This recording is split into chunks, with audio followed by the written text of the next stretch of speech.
नमस्कार मित्रों, मैं कौशल सा फिर से आज आपके साथ हाजिर हूँ एक पॉजिटिव स्टोरी लेके। एक राजा थे, चक्रवर्ती राजा थे, और वो राजा को शिकार का बहुत शौक था। तो अपने पूरे रसाले के साथ वो जंगल में गए और शिकार करने के लिए पहुंच गए। तो जैसे ही जंगल में गए, शिकार किया, कुछ दिन रुके, और उसके बाद एक दिन ऐसा हुआ कि उनके पाँव में एक सांप ने डंक मार दिया। जैसे ही डंक मारा तो पूरा जहर स्प्रेड होने लगा और राजा बेहोश हो गए। तो वैद्यराज थे साथ में, उन्होंने कहा कि ये अगर हमने अंगूठा काटा नहीं तो पूरा जहर पूरे शरीर में स्प्रेड हो जाएगा और राजा की मृत्यु हो जाएगी। तो उनके साथ जो महामंत्री थे, तो महामंत्री ने डिसीजन लिया कि ठीक है, इस अंगूठे को हम काट डालते हैं ताकि हम राजा की जान बचा सकें। तो वैद्यराज ने वही किया, अंगूठा काट दिया। थोड़ी देर हुई, राजा होश में आ गए और राजा की जान बच गई। लेकिन जैसे ही राजा को मालूम पड़ा कि मेरा तो एक अंग कट गया है, मेरा तो एक अंगूठा कट गया है, तो बहुत गुस्से में आ गए, क्योंकि राजा तो राजा होते हैं।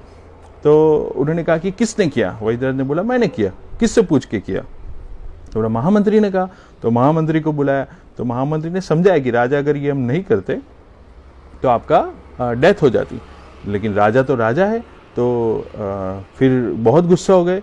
फिर महामंत्री ने समझाया कि राजा साहब आप समझो, ये मैंने इसलिए किया क्योंकि आपकी जान बच जाए, और जो भी होता है अच्छे के लिए होता है। तो राजा और गुस्सा हो गए कि मेरा एक अंग कट गया और तुमको लगता है जो होता है अच्छे के लिए होता है, कैसे आदमी हो तुम? तो उन्होंने अपने दरबार में आए, फिर वहां जाके फिर महामंत्री को बुलाया और सजा दे दी कि इसको जीवन भर इसको जेल में रखा जाए। तो जैसे ही कहा तो फिर महामंत्री ने कहा ठीक है राजा, जो होता है अच्छे के लिए होता है। तो राजा और गुस्सा हो गए, इसमें अच्छा क्या हुआ?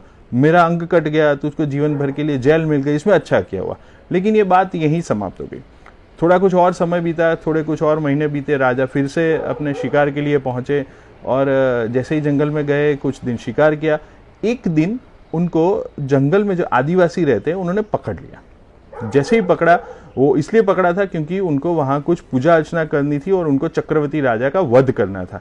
तो मजा आ गया कि राजा से अच्छा कौन मिल सकता है। तो उन्होंने राजा को पकड़ लिया, नहलाया, ये सब किया। तो जब उसको मालूम पड़ा कि राजा का एक अंग तो कटा हुआ है, अंगूठा नहीं है, तो वो वध नहीं कर सकते उसका, तो उन्होंने राजा को छोड़ दिया। तो उस दिन राजा को समझ में आया जो महामंत्री कह रहे थे कि जो होता है अच्छे के लिए होता है, तो उनको वो चीज़ समझ में आ गई।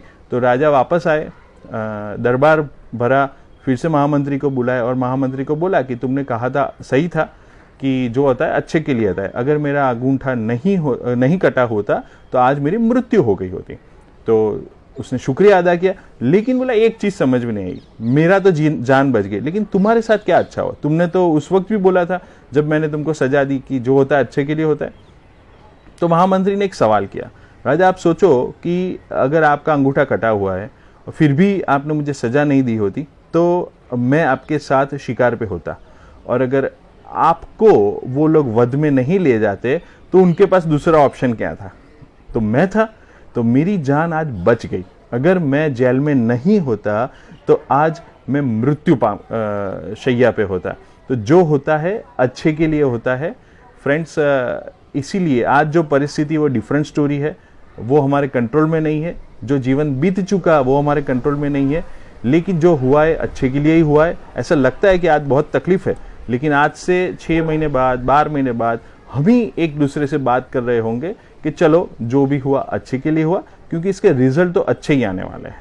सो मैं फिर से आपसे कहूँगा कि लाइफ 2.0 में आप ऐसा ही कुछ काम करें जो हमारे जीवन को नेक्स्ट लेवल पे ले जाए, और आज का टेंशन न करें, क्योंकि जो होता है, अब आपको बोलना है, क्योंकि जो होता है परफेक्ट।